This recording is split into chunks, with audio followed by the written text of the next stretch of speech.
All right, so one thing I want to do after I saw Walk Hard, um, I actually bought two CDs. I think in that week, which I can't remember the last time I bought a CD, ever. Really? Yeah, I don't really. Who knows?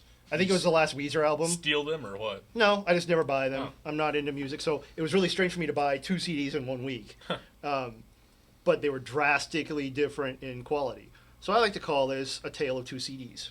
Get it? Say it fast. A tale of two. Say it fast. You got it. All right. So the first one we're going to talk about is Rivers Cuomo, the Alone, the home recordings.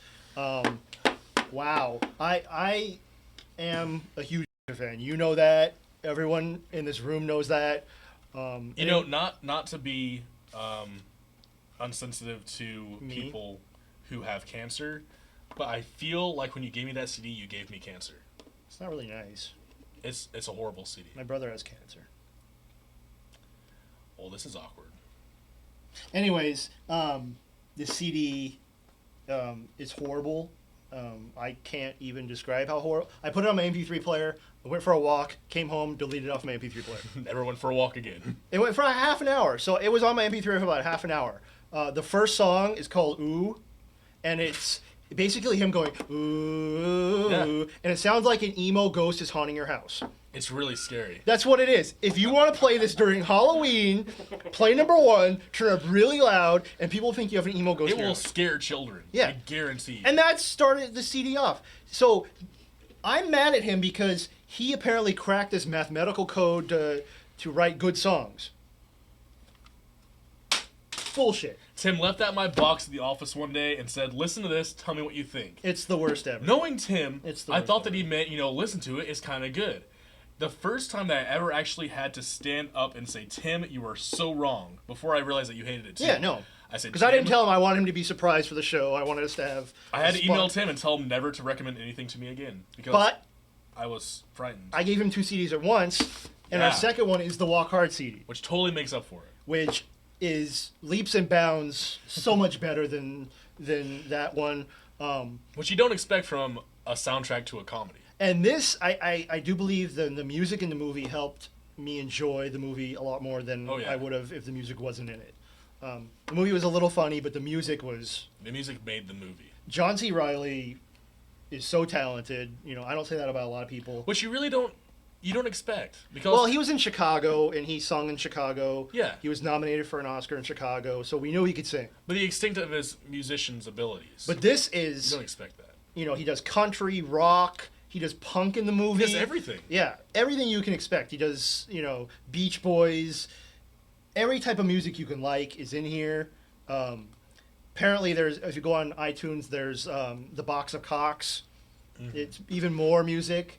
But there's normal music, like straight up songs that aren't funny at all. Yeah. There's straight up songs like Beautiful Ride, which is not funny at all, but is A great song. a great song.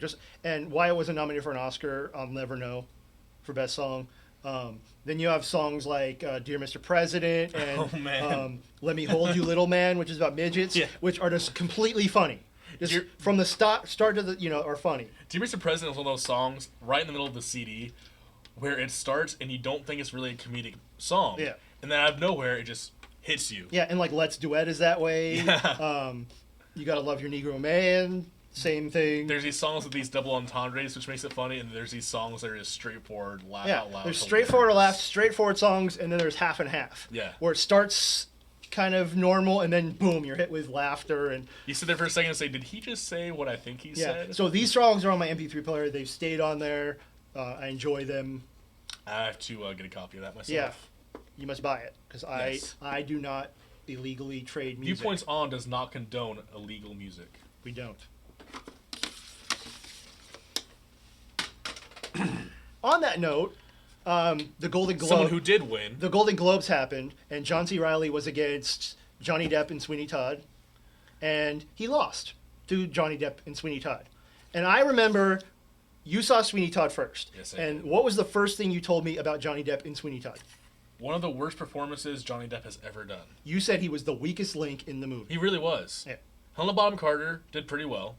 All the, the, lit- characters. the little kid Yeah, was the kid, awesome. The kid was good. Best person, best singer, everything. But Johnny Depp winning over John C. Reilly Because if we're going musical against musical, it's hands down. I mean, Yeah, he played his own instruments. He sang all these different. Sweeney Todd had more hype. It had bigger names, and I think that's why it won. I cannot see why it would actually win. It was not that good. I was of a so movie. disappointed that because really if we're bad. going music against music, it's hands down. Yeah. And it was just an ass kissing contest, which is normally with the Golden Globes, and I'm just sick of it. And then to be nominated for an Oscar for Sweeney Todd. What? It's just like a producer's candy fest. That's all. Yeah, it like is. I'm like, thankfully he has no chance whatsoever of winning because even George Clooney said he's not going to win Yeah. because Daniel Day-Lewis apparently has it in the bag, right? I mean, Yeah. If Daniel Day-Lewis doesn't win, my head may explode. I cannot see if there's no way that he can lose. I think if you go to the Vegas bettors and like the bookies and everything, he's and Johnny Depp's Money in like the Bank. 100-1 right Yeah. now. Clooney will win over him. Even Tommy Lee Jones will win over Johnny Depp. It's my mom's not even nominated and she'll win over Johnny Depp. She might have done a better job in that movie. Yeah, but the sad thing is, other than Sweeney Todd, I haven't seen any of the other movies nominated at all. Actually, I think the only movie I've actually seen was There Will Be Blood. I really want to see No Country for Old Men still, which I haven't seen. Everyone at work says it's horrible. Really? It's too violent. I've heard it's really good. It's over the top violent, and it's just doesn't make sense. Everyone says the ending sucks. No one likes the ending, which I read and doesn't make sense to me. One movie I'm up in arms about, but I guess I really can't stand against, is Juno.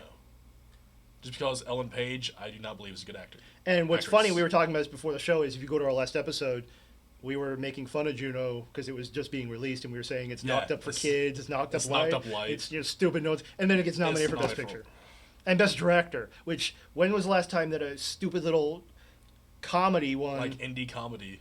Like I didn't like Sweeney Todd, but Tim Burton should have been nominated over that guy.